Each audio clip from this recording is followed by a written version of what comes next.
This is Jay Hughes from Press On, and I am honored to have as my guest today Todd Del Porto. Todd is the president of Plaza Loans, based out of the San Francisco Bay Area.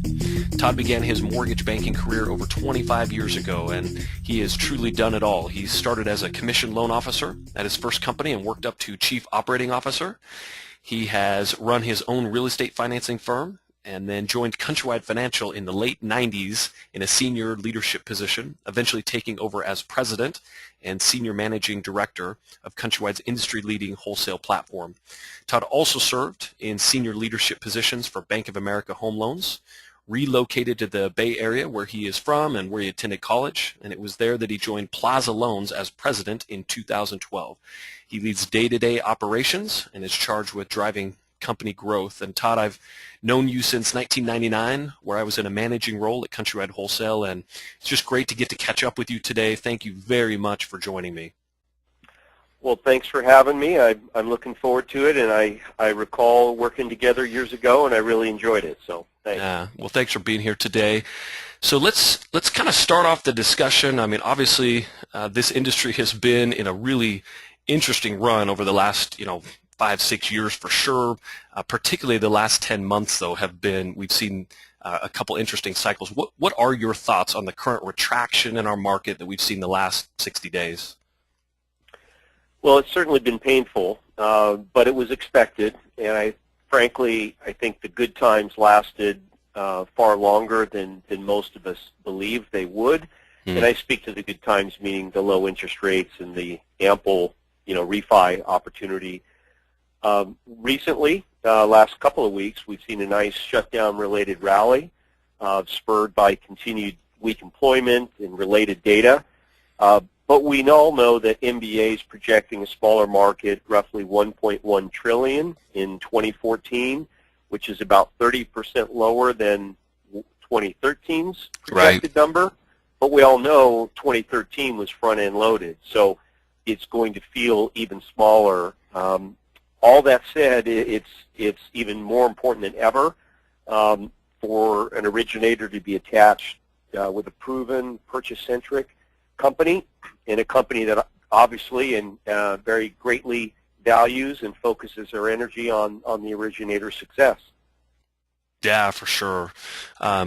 We've seen that demonstrated, over the last, 60 days for sure. The folks I'm talking to that were not purchase focused and were, really order takers in the refi market the last couple of years, like they are, they're exiting the business, for sure. So every geographic market's different, right? I mean, overall, we've seen home prices definitely increase over the last 12 months nationwide. In your area, in the Bay Area, you guys are up 40% plus over your low in 2009. What are your thoughts and predictions maybe on home prices the next 12 months and how rising rates might impact those trends? I'm not sure I'm one to make predictions, but certainly I do focus on what I would call the macroeconomic picture. Yeah. And like other key real estate markets, there are some that emulate the Bay Area. But speaking of the Bay Area, there continues to be a housing shortage, coupled with a high degree of affluence and pent-up buyer demand. The Bay Area also enjoys a very strong and diverse microeconomy, so the combination of the two would suggest stronger than average home values, meaning higher highs or better downside protection should we see prices stabilize and, worst case, begin to moderate. Excellent. So I wanted to chat with you a little bit. I mean, obviously, as I said in the introduction, you've been in this business a long time. You've had a lot of success. You've like a lot of the folks listening on this call who are street originators. They're on the front lines. You've done that. You've lived that life. But over the course of 25 years, you've seen this business go through some massive challenges. Not just what we saw in 2008, 2009, but lots of ups and downs. But that said, you're still here. You're still very successful. You're highly successful in this business. What is it about the mortgage industry that you love that really gets you fired up and excited? Well, it's a great question, and certainly there are days that I ask myself that very question. What am I doing? As you know, it's not an easy business, but for me, it's the combination of real estate and finance. I think it's a great blend.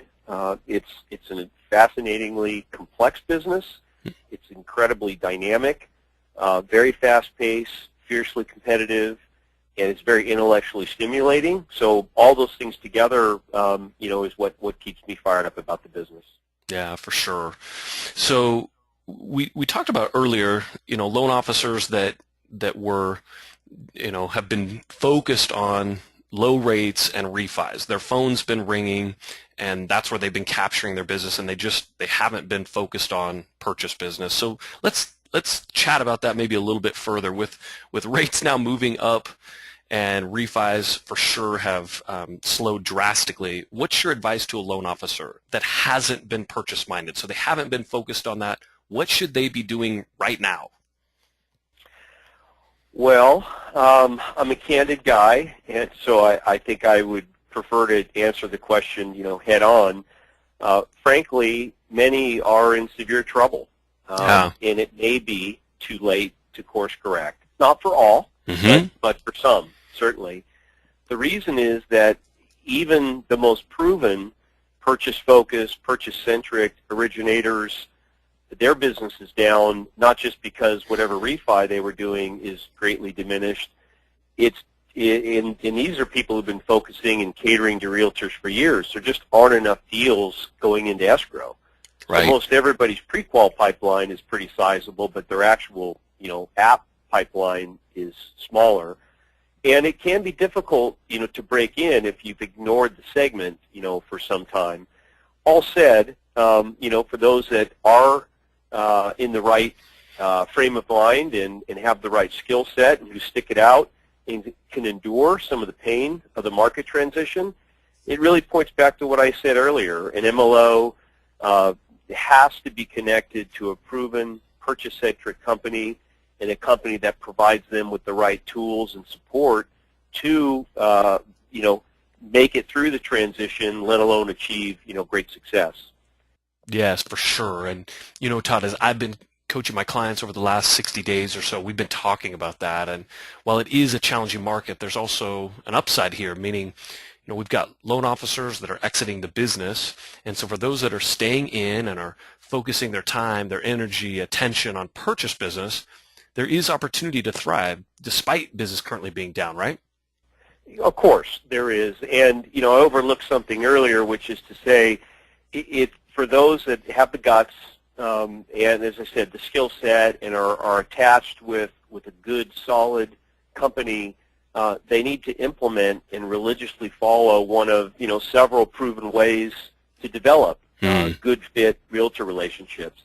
It won't be easy, though. There'll be, I project, a ton of fallout. You're going to see it in different channels. The wholesale channel in particular is already seeing massive consolidation because brokers tend to over-index in refi. So you're starting to see significant consolidation and reductions there in the wholesale infrastructure. Right. And I think we're going to see that. But in the end, there'll be less people. It'll be a better lot who's left, and ideally, we will see some amount of refinance. I think since 2000, it's averaged about 30% of the total market. Right. So if we can have 20, 30% refi in a healthy purchase market, the strong will survive, and times will be good again. Yeah, absolutely. Love that. So there's going to be some folks listening in that may be hearing you and I talk about this, and they may be wondering, like, is it too late for me? Am I going to be the one that can make it or not? And so they might be feeling discouraged. They might really question where this market's going. They may fear their business is going to shrink. We know to some degree it will, but there are folks that have this fear, but they have a lot of experience, and they have been doing a lot of the right things. And I just don't want folks to feel like or allow fear to undermine their ability. So for a loan officer like that, somebody in your company, somebody you were coaching, what should they be focused on? Instead of focusing on fear, what do they got to have their eyes on right now? Well, I would say, I don't want to be negative and pile on, but I do, as I said, believe in being frank. So I would first say someone who's afraid, and we all, to some extent, have fears and things that we're dealing with. This market isn't easy for any of us. Sure. But for someone who's afraid, I think they really need to look themselves in the mirror and truly assess, are they in the right business? Are they with the right team? And most importantly, do they have the guts and the drive to likely change direction? Because if they're really struggling, it's very possible they weren't doing some of the right things before. And so first, if somebody's honest with themselves and they conclude that they can and they should stick it out, then I think it's imperative that they have a strong game plan. They need to be aligned with the right coach or partner. And frankly, they have to want it more than they don't want to do what it takes to be successful, meaning you have to be willing to do the right things, to endure rejection, endure some pain along the way, and continue to course correct to make it through a transition market like this. Yeah. So in short, I'd say it's okay to be fearful as long as one is being honest with themselves and they aren't paralyzed. I think it's more vital than ever that people take action, seek help and advice, bury the ego, and make progress every day towards what they're trying to accomplish. Yeah, well said. That is outstanding. And I was actually coaching a gal 3 or 4 weeks ago, and she said something we were having this discussion right on this topic, and she said something that just dovetailed in exactly with what you're describing. She was being honest with herself.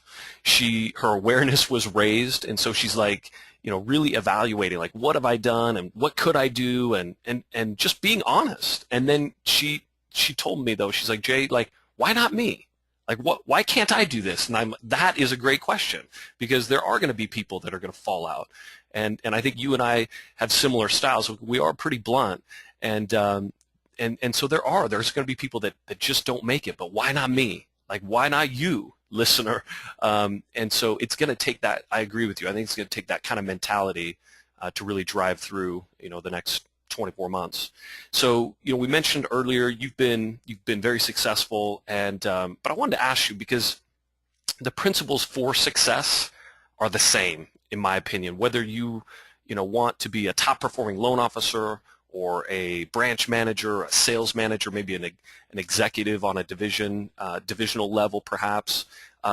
The principles of success are the same. And so I know there's going to be people listening to this, and they're going to want to know, Todd, like, what's been a key for you over the years that's really helped you drive success in your career?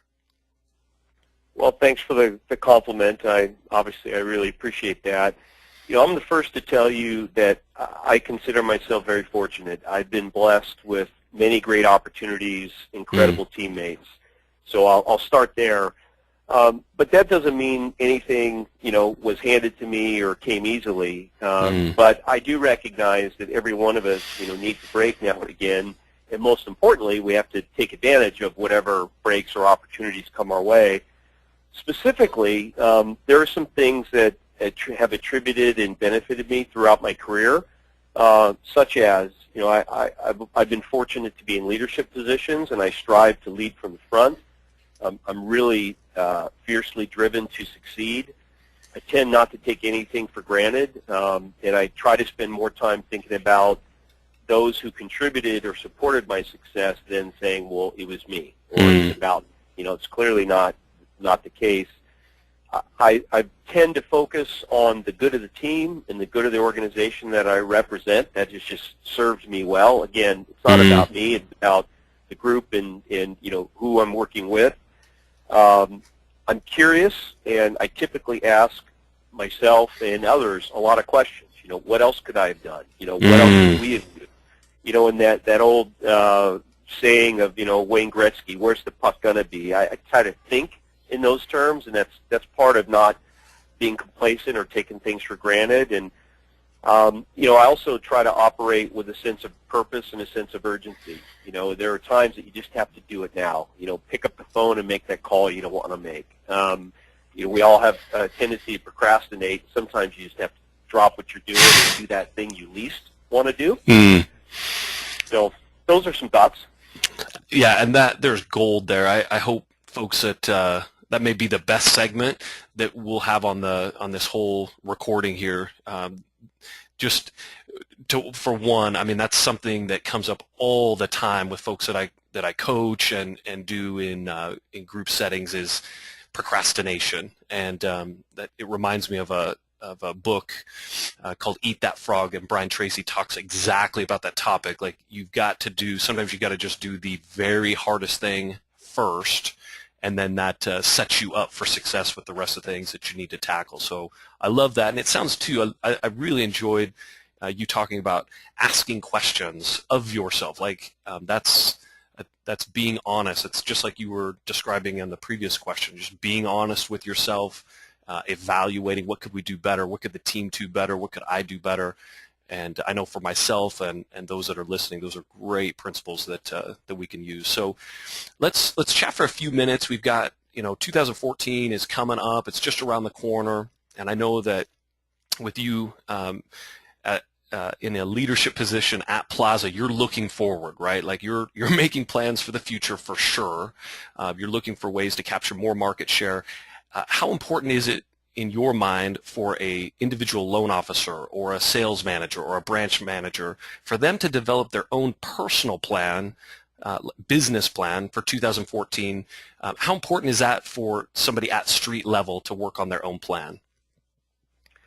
Well, I think it's critical. If one doesn't have a plan, they're not well positioned to succeed, clearly. They probably are undermining their own potential. Is it possible that somebody may succeed without a plan? Sure, but it's unlikely. So I believe very strongly in it. In a solid plan, whether one completes a company template or approach or works with a coach like yourself or develops their own plan, is a key step, but in reality, it's about accountability. So whatever plan you have, however formal or informal it is, I would encourage people to share their plan with their manager, their mentor, their spouse or significant other, their coach, or multiple parties, right, and have regular discussions about their actions and their results. I think that accountability adds a great deal to whatever you have down on paper. And frankly, if it turns out to be unrealistic or life gets in the way, as it has a tendency to do, alter the plan or make some other changes to ensure that you can put even more focus on what you time, energy on what you said you were going to do in the first place. You got two options: alter your plan or alter some other actions or time wasters or whatnot to put more time on your plan. Right. Excellent. Love that. Driving forward with accountability. In your mind, if you were talking to loan officers and they're looking at that process for themselves, like holding themselves accountable, having others hold them accountable, how often should they be reviewing that plan? Like, is that is that a once a month thing? Is that a once a week thing? Is it just kind of depend on the individual? Yeah, I do think it depends, but in one of the great things about our business is there's a relatively short sales cycle, meaning a successful realtor or loan originator is going to have closings every month. They should, certainly, right? A successful one. So your sales cycle is relatively short. Therefore, if you do it only once a month, a whole sales cycle in theory has gone by.